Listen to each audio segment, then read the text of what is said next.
Hello दोस्तों, स्वागत है आपका एक बार फिर से वीएस एजुकेशनल प्लेस पर। और इस वीडियो में हम पढ़ने वाले हैं भारतेंदु युग के बारे में।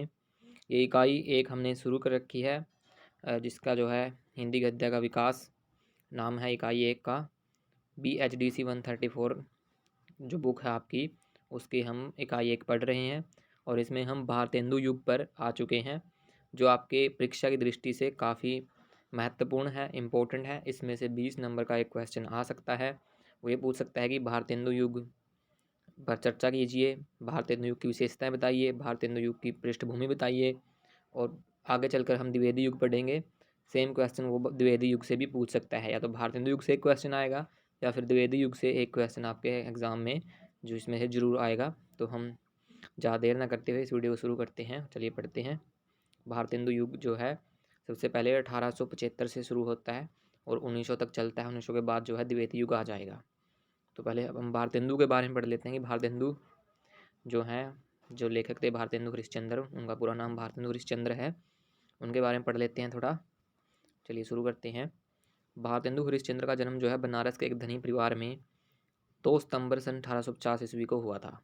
तो भारतेंदु का हरिश्चंद्र का जो जन्म है वो बनारस के एक धनी परिवार में हुआ 2 सितंबर 1850 ईस्वी को। याद रखिएगा। इनके पिता गोपाल चंद्र साहित्य प्रेमी थे। इनके पिता का नाम है गोपाल चंद्र। उन्होंने नहसुवध शीर्षक नाटक तथा कुछ कविताएं भी लिखी हैं। विभिन्न विषयों पर अपनी रचनाओं के द्वारा इन्होंने हिंदी साहित्य को समृद्ध किया। नाटक और काव्य के अतिरिक्त इन्होंने कवि वचन सुधा, हरिश्चंद्र मैगजीन तथा हरिश्चंद्र चंद्रिका नामक पत्रिकाओं का संपादन भी किया है। तो भारतेंदु जी ने हरिश्चंद्र चंद्रिका, हरिश्चंद्र मैगजीन आदि पत्रिकाओं का संपादन भी किया। पत्रिकाओं के प्रकाशन का महत्व तत्कालीन लेखकों ने भली भांति समझ लिया था।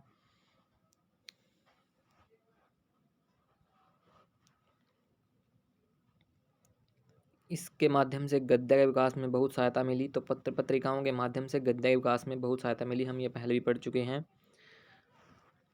भारतेंदु ने अपने समय तक प्रयुक्त खड़ी बोली के गद्य को परिमार्जित रूप में प्रस्तुत किया। गद्य के विभिन्न क्षेत्रों, निबंध, नाटक, समालोचना आदि में उन्होंने एक नई परंपरा का सूत्रपात किया।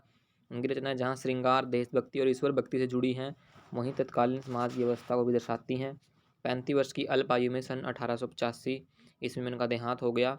हिंदी साहित्य के लिए किए गए उनके कार्यों के युगांतकारी प्रभाव हुए। भाषा के मामले में उन्होंने अपनी अवधारणा स्पष्ट की हैं। वे निज भाषा विकास के पक्षधर थे। तो भारतेंदु हरिश्चंद्र का जन्म जो है 2 सितंबर 1885 को होता है। उन्होंने हरिश्चंद्र चंद्रिका जैसी पत्रिकाओं, हरिश्चंद्र मैगजीन जैसी पत्रिकाओं का संपादन भी किया। और 35 वर्ष की अल्प आयु में सन 1885 में उनका देहांत हो जाता है। और उन्होंने खड़ी बोली के गद्य को परिमार्जित किया। उन्होंने गद्य के अलग अलग क्षेत्रों जैसे निबंध, नाटक, समालोचना आदि को एक नई परंपरा दी, जिसमें उनका काफ़ी योगदान है।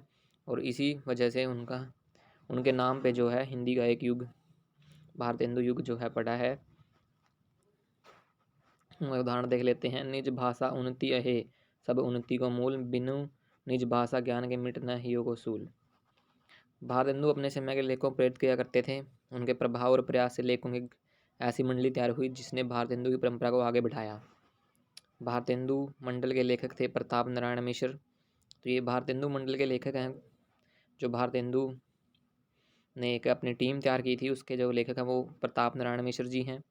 पंडित बालकृष्ण भट्ट, पंडित बद्री नारायण चौधरी, प्रेमघन, जगन्नाथ दास, रत्नाकर, बालमुकुंद गुप्त, श्रीनिवास दास, राधा कृष्ण दास, राधाचरण गोस्वामी आदि। गद्य की विविध विधाओं पर इन लेखकों ने कलम चलाई है। निबंध, नाटक, उपन्यास आदि विधाओं में इन लेखकों की रचनाएं आज भी श्रेष्ठता का प्रतीक बनी हुई हैं। तो ये जो है भारतेंदु मंडल के कुछ कवि हैं, इन्हें याद रखिएगा आप। पंडित बालकृष्ण भट्ट ने 1877 में प्रयाग से हिंदी प्रदीप नामक मासिक पत्रिका निकाली। इस पत्रिका में विभिन्न विषयों पर लेख, नाटक, निबंध आदि प्रकाशित होते थे। भट्ट जी ने पद्मावती, शिशुपाल वध और चंद्रसेन नामक नाटक लिखे। 100 अजान एक सुजान और नूतन ब्रह्मचारी नामक उपन्यास की रचना की। इसके अलावा उन्होंने आँख, कान, नाक आदि विषयों पर ललित निबंध भी लिखे। पंडित बद्रीनारायण चौधरी प्रेमगन ने आनंद कदम्बनी मासिक पत्र और एक साप्ताहिक पत्र निरुद्ध भी निकाला। बालमुकुंद गुप्त ने हिंदी निबंध के विकास में योगदान दिया। शिव शंभू की चिट्ठी इनकी प्रसिद्ध रचना है। तो यहाँ पर जो है, जो भारतेंदु युग के मंडल के कवि थे, उन्होंने हिंदी साहित्य के योगदान में, मतलब हिंदी साहित्य में किस तरह योगदान दिया है वो यहाँ पर बताया गया है।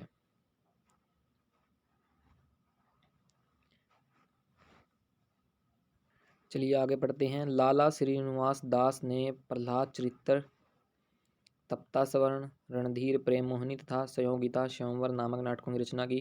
परीक्षा गुरु नामक इनके उपन्यास की गणना हिंदी के प्रारंभिक उपन्यासों में की जाती है। राधा कृष्ण दास ने दुखनी बाला, महारानी पद्मावती, महाराणा प्रताप तथा सती प्रताप शीर्षक नाटकों की रचना की। इन्होंने निशाया हिंदू नामक उपन्यास भी लिखा।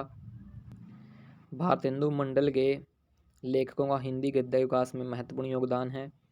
नाटक, निबंध, उपन्यास आदि विधाओं प्रारंभिक युग में हुआ, जिससे हिंदी के गद्य के विकास में बल मिला। अब हम आ गए हैं द्विवेदी युग पर। ये भारतेंदु युग था जो आपने अभी पढ़ा। अब हम द्विवेदी युग पर आ गए हैं। द्विवेदी युग जो है 1900 से 1920 तक चलेगा। तो अब हम द्विवेदी युग देख लेते हैं। ये भी काफ़ी महत्वपूर्ण है आपकी परीक्षा की दृष्टि से। इसमें से भी सेम वो क्वेश्चन पूछ सकता है। जैसे द्विवेदी युग की पृष्ठभूमि बताइए, द्विवेदी युग पर प्रकाश डालिए, ऐसे वो जो है एक क्वेश्चन आपसे पूछेगा। काफ़ी महत्वपूर्ण युग है द्विवेदी युग भी। चलिए पढ़ते हैं। हम देख चुके हैं कि भारतेंदु जैसे प्रतिभा संपन्न व्यक्ति के कारण हिंदी गद्य विकास में किस प्रकार गति आई। इसकी उनकी प्रेरणा से लेखकों की एक मंडली ही तैयार हो गई थी। इस मंडली ने अपने लेखकों से हिंदी गद्य को समृद्ध किया था। इस दौर में अंग्रेजी पढ़े लिखे लोगों ने भी हिंदी में लेखना कार्य किया था। इस युग के लेखकों की दृष्टि हिंदी के प्रचार प्रसार पर अधिक थी। इनकी भाषा में त्रुटियां नजर आती हैं। स्वयं भारतेंदु मंडल लेखकों में भाषागत दोष थे।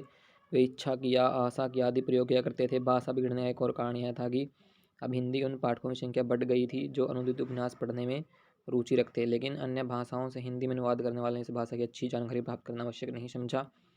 उन्होंने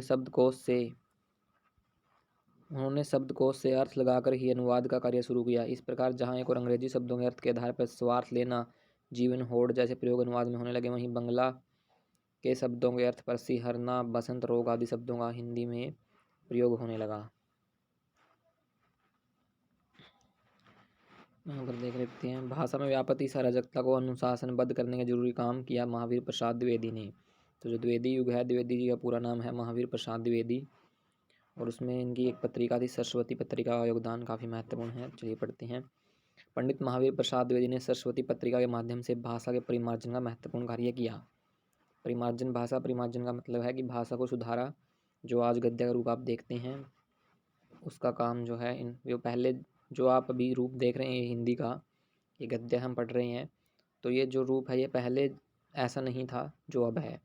तो इसको परिमार्जन, इसको शुद्ध करने का जो काम है वो भारतेंदु ने और महावीर प्रसाद द्विवेदी जी ने किया है, और उन्होंने सरस्वती पत्रिका के माध्यम से ये कार्य किया।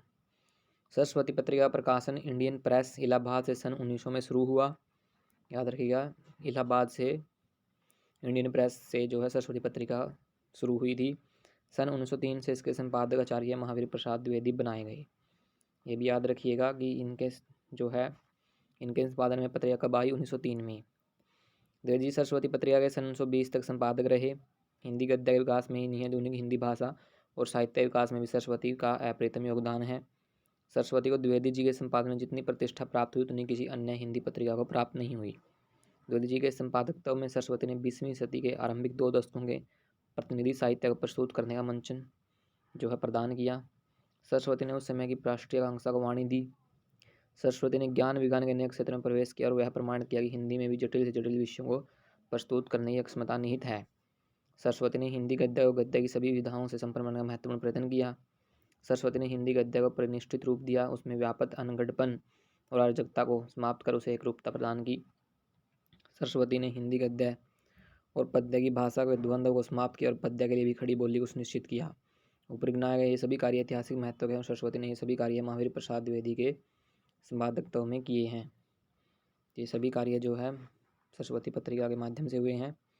आचार्य महावीर प्रसाद द्विवेदी स्वयं कवि थे, लेकिन उन्हें कवि के रूप में उतनी प्रतिष्ठा नहीं मिली जितनी अपने निबंध और समालोचनाओं के कारण मिली थी। द्विवेदी जी ने सबसे बड़ा काम यह किया कि उन्होंने सरस्वती में प्रकाशन के लिए आने वाली रचनाओं की भाषाओं को सुधार कर परिमार्जित और एक रूप किया।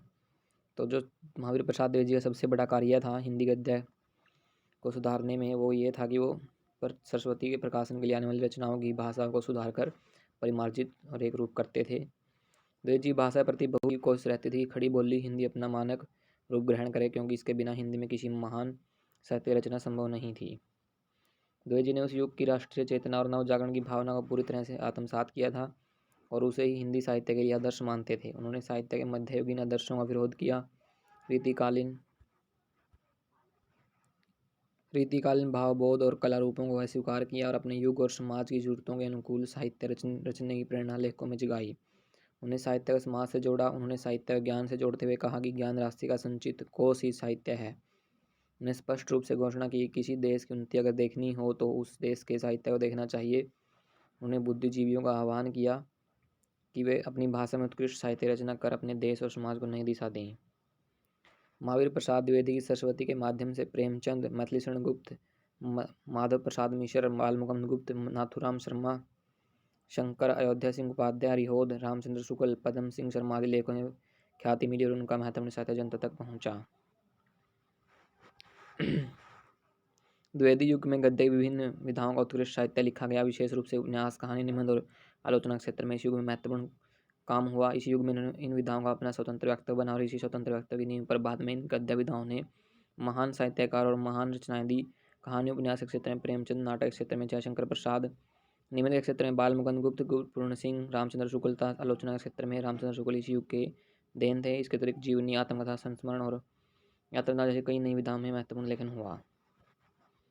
तो ये था द्विवेदी युग जो हमने भी देखा, प्रेमचंद और उनके बाद ये भी हम थोड़ा देख लेते हैं।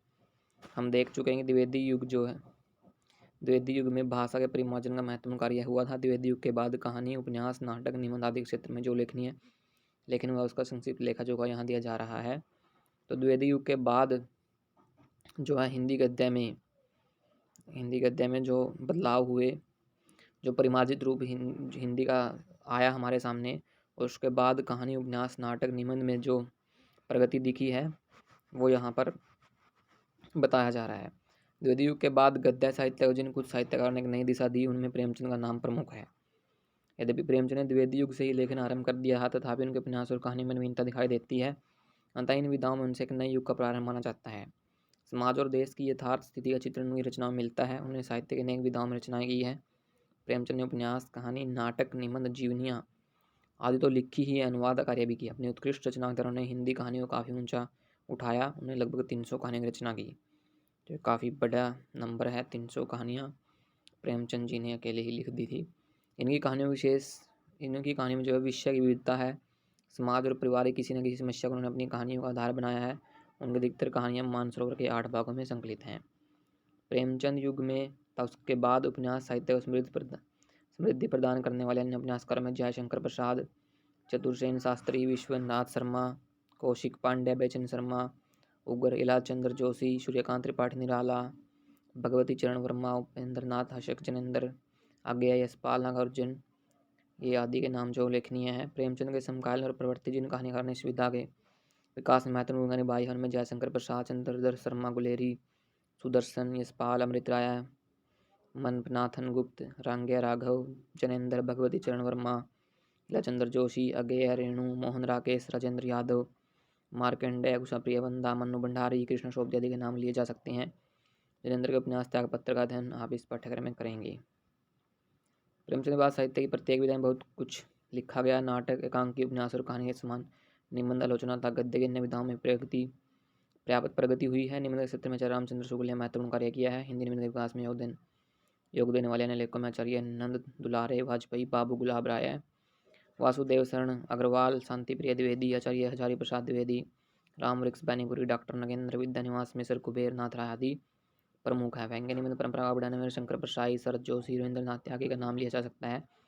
इस पाठ्यक्रम में आप आचार्य रामचंद्र शुक्ल, आचार्य रामचार्य प्रसाद द्विवेदी और कुबेर नाथ राय का निबंध अध्ययन करेंगे। तो ये थे प्रेमचंद के बाद जो है द्विवेदी युग और भारतेंदु युग के बाद कुछ कवि और प्रेमचंद के समकालीन कुछ कवि जिन्होंने हिंदी गद्य में काफ़ी महत्वपूर्ण जो है योगदान दिया है। और ये हम सारांश पर आ चुके हैं। इस तरह हमारी जो इकाई थी, इकाई 1 हिंदी गद्य का विकास, वो पूरी हो चुकी है और इसे आप अच्छी तरह से पढ़िएगा। इसकी एक वीडियो हम ऑलरेडी चैनल पर अपलोड कर चुके हैं, तो उसे भी आप देखिए जाकर और अच्छे से प्रिपरेशन कीजिए अपने एग्ज़ाम की। 2 दिसंबर से आपका एग्ज़ाम है और आज 27 नवंबर है, तो काफ़ी कम समय है। हम कोशिश यही रहेगी कि हम जल्दी जल्दी इस बुक को कंप्लीट करें और मिलते हैं नेक्स्ट वीडियो में। अगर वीडियो पसंद आए तो लाइक कीजिए। अगर आपने अभी तक चैनल सब्सक्राइब नहीं किया है, चैनल सब्सक्राइब कर लीजिए, बेल आइकन प्रेस कर लीजिए ऐसे इन्फॉर्मेटिव वीडियो जानने के लिए। और अपनी जो है इस वीडियो को दोस्तों के साथ भी शेयर कीजिए।